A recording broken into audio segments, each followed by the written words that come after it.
台风山陀最近登陆了台湾南部的高雄，在这座人口稠密的主要港口城市，风暴展现了其强大的破坏力。本期影片，我们将与大家一起来追踪这场极端的台风灾害，了解这次灾害背后隐藏的秘密。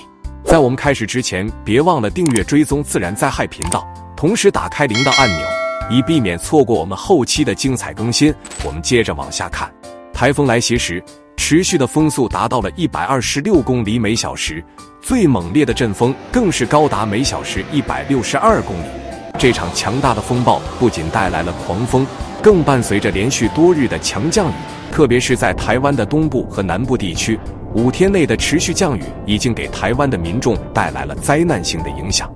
玻璃都碎了，大门都不见了，大门不见了啦，整个被吹倒了。台风缓慢的移动路径加剧了此次灾害，导致数千名受灾民众被迫在低洼地带和山区紧急撤离，寻找安全地带进行避险。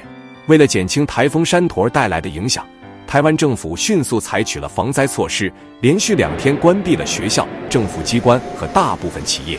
受暴风雨的威胁，台湾当局还停止了岛内所有的航班，致使整个台湾的交通网络陷入瘫痪。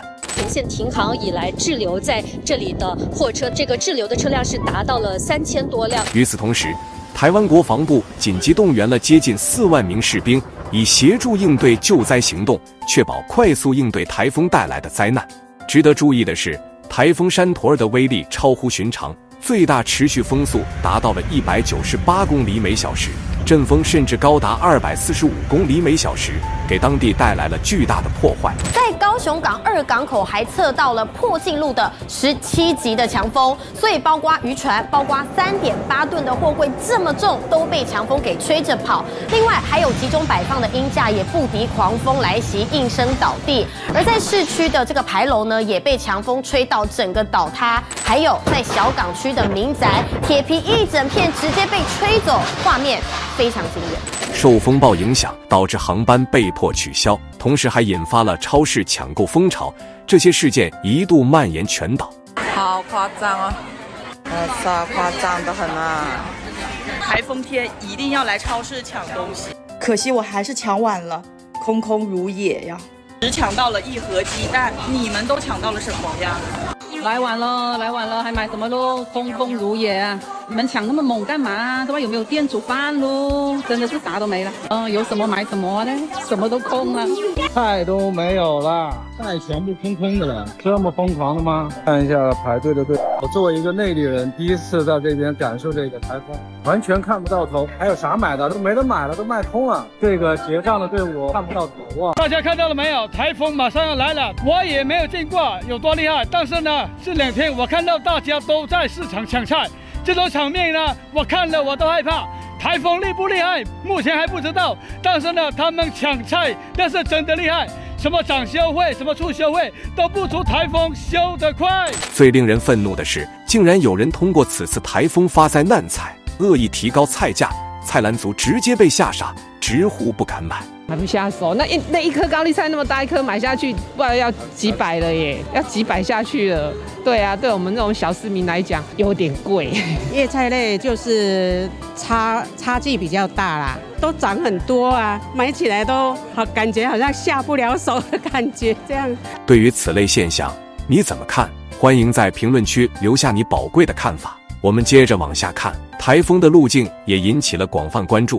因为它主要影响的是台湾西部的人口稠密地区，较少有台风直接袭击这些区域。上一次类似的台风事件要追溯到1977年的塞洛玛台风，当时高雄也遭受了严重的破坏，导致了37人丧生。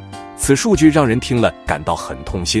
与此同时，台湾海岸警卫队在风暴最猛烈的时刻，成功展开了一场紧急救援行动，在台东市东南方约60公里处营救了19名弃船的船员。在极端的自然灾害面前，高雄以及其他城市平时熙熙攘攘的街道变得异常安静，居民大多躲避在家，而少数冒险出门的人则不得不面对狂风和大雨的侵袭。高雄的大部分商店和餐馆目前仍处于关闭状态，而全市范围内的超市几乎被清空，居民纷纷抢购生活必需品，准备应对更糟糕的情况。虽然台湾的大部分地区都已做好了应对风暴的准备，但高危社区的撤离行动仍在有序进行中。特别是在位于台湾东海岸的花莲县，超过3000名居民从极易发生山体滑坡的地区紧急撤离。西南部城市台南也有近200人因洪水风险被迫离开家园，而南部屏东县的800多名居民同样面临严峻的洪水威胁。超强台风山陀伴随的持续降雨，给台湾南部山区带来了巨大的破坏。5天的降雨量高达169厘米，爆发特大洪水灾害的威胁仍未结束。气象部门警告称，未来24小时内，台湾东部和南部部分地区的降雨量可能会再增加40厘米。如此强烈的降雨令山洪和山体滑坡的风险骤增，给本已脆弱的地区带来更加严峻的挑战。山陀伴随的强风天气，对当地民众的生命财产造成了严重影响。有民众录下了自家阳台的惨状，视频画面显示，不锈钢铁窗的螺丝似乎已经松脱，整个铁窗不断的上下摇摆晃动。民众看了直呼好惊险，如果铁窗飞出去，那就完蛋了。不少网民也呼吁民众赶紧去把铁窗给固定，否则砸到楼下的居民，后果将不堪设想。还有一位网民在社交媒体上分享了惊险的一幕，只见杂货店的柜台直接被狂风吹得离家出走，屋主看了都傻了眼。最让人心疼的是，柜台里的钞票也全部飞了出去，可以说是损失惨重。紧接着，一处民宅顶楼上加盖的铁皮建筑遭受猛烈台风袭击，随后铁屋不敌强风，整片直接被吹翻，把民众吓得屁股尿流。铁皮屋顶吹落割断电线，导致期间一男子惨遭触电意外。救援人员到场时，现场还冒出阵阵火光，场面十分惊险。好在被触电的男子并没有生命危险。在此希望民众面对台风，千万不要掉以轻心，务必做好防台应付准备。台风山陀之所以引发广泛的关注，不仅因为它的强度，还因为它的路径不同寻常。原本预测路径从东部海面北上，踏冰过台湾，后来西修，从南台湾登陆，没想到都到了家门口，却原地慢跑，整整延后1天才登陆。别说是台湾气象署，世界各国气象单位统统摸不透。历史上台风通常袭击的是面向太平洋的台湾东海岸，然而这次山陀却直接冲击了台湾西部，给气象专家们带来了极大的预测难度。旧路径它是9号路径。因为它是从巴士海峡北上，然后登陆台湾地区，这就是气象署的第9类路径。那过去是1到9是最少的那类的比例，它不是特殊路径。那特殊路径就会，比如说那个纳莉台风，或者是我们韦恩台风，这是大家比较耳熟能详的一些会3进3出的1986年的韦恩台风，这个是比较典型的怪台。那这个应该不算太怪，因为它只是导引气流偏慢。这场风暴的影响不仅限于台湾，就在本周早些时候，台风山陀曾席卷菲律宾北部岛屿，带来了暴雨和强风，造成了一系列破坏。菲律宾的灾情让台湾感受到了更为严峻的警告。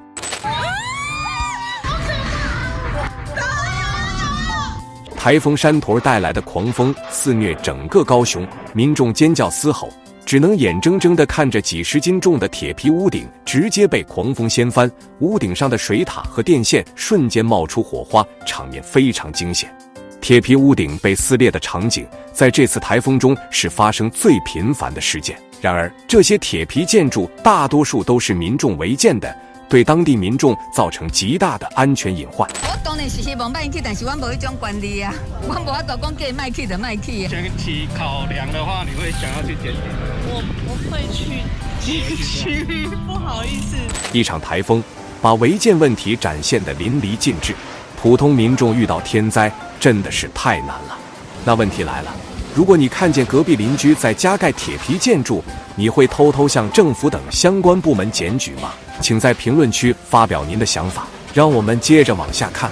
随着台风山陀继续缓慢北移，现在它已经减弱，成为了热带低气压，而北部城市台北也仍然能感受到风暴的残余影响。不过届时最糟糕的天气情况应该已经过去。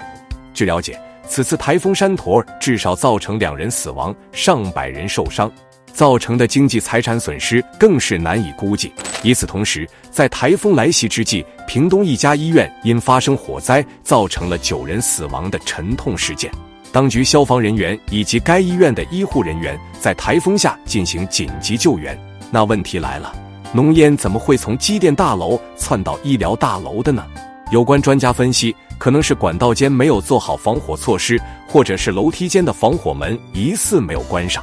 不管是什么原因，此次事件一定要问责到底，给民众一个合理的答复。目前台湾北部的基隆有些地区已发生山体滑坡灾害，受台风的影响，小港区3明里更是遭遇了长时间断水断电的危机。受灾当局不作为，导致民众苦不堪言。小港3明里要水要电，要水要电，没电没水呢，叫里民怎么活？没有办法洗澡，没办法睡觉。因为太热了，要不要叫市长来试试看？由于连日的大雨袭击，新北市金山老街被水淹成了水上市场，洪水涌入民房，水位甚至已经漫过大腿，受灾民众展开自救。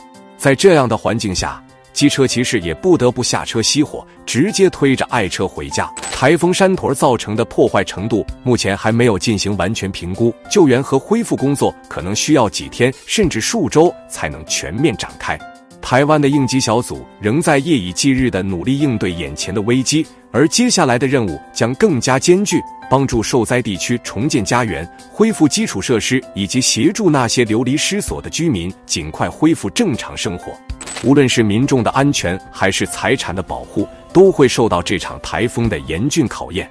台风山陀的路径和强度变化无常，气象专家们将持续提供更新，确保每一个人都能及时掌握台风的动态。让我们共同期待台风山陀能尽快减弱，远离我们的家园。随着全球气候的变化，台风和飓风发生的频率和强度都在上升，温暖的海水和大气为极端风暴提供了更多能量和水分，进一步增加了极端天气事件的风险。最后，希望朋友们通过影片回顾这些事件，提醒我们每一个人要尊重自然，因为它可以展示其强大的破坏力。本期影片就与大家分享到这里了，我们下期再一起去追踪自然灾害。